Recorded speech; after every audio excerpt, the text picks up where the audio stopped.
Take two.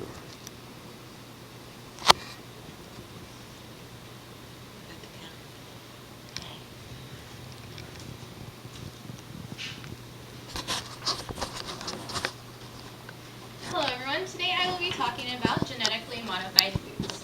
So have you ever seen a blue strawberry, a raisin, or a lamado?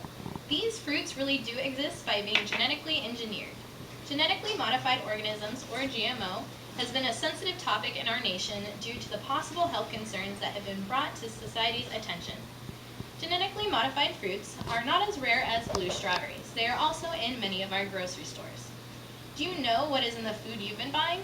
Today I will discuss what it is, why we do it, if it's harmful or helpful, and how to identify these foods. Now let's take a look at what genetically modifying is. Taking a look at Non-GMO Project's website, it describes genetically modifying organisms to be plants or animals created through gene splicing techniques of biotechnology.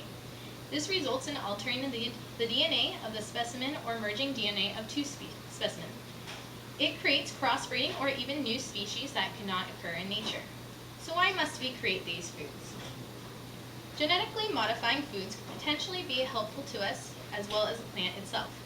Michigan Today's Victor Catch on March 19, 2013 describes how these foods would have a better taste, quality, and added nutrients. It would also benefit the foods to have a better maturation time and resistance to pests and disease. How do we know if this is safe?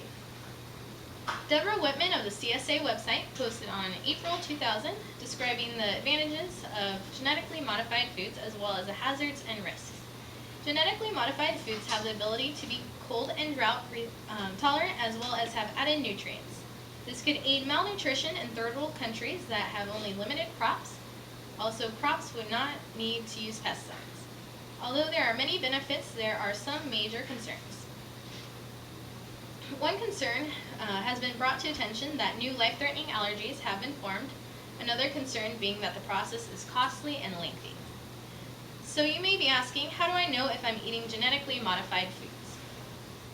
The best answer is to become educated. Learn what crops are highly genetically engineered as well as where.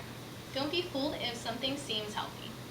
Another way to identify modified fruits or vegetables is to look up the price lookup code, also known as PLU.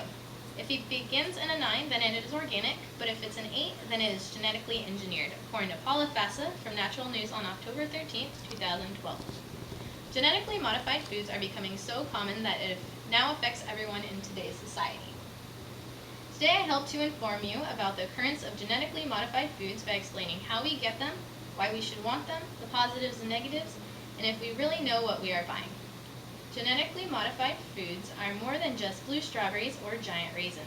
It's up to you to decide if they are a curse or a blessing. Thank you. 3:12. You have to add questions? Yes.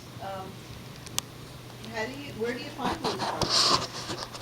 They are not on the chart. Well, Are they cancer poisons?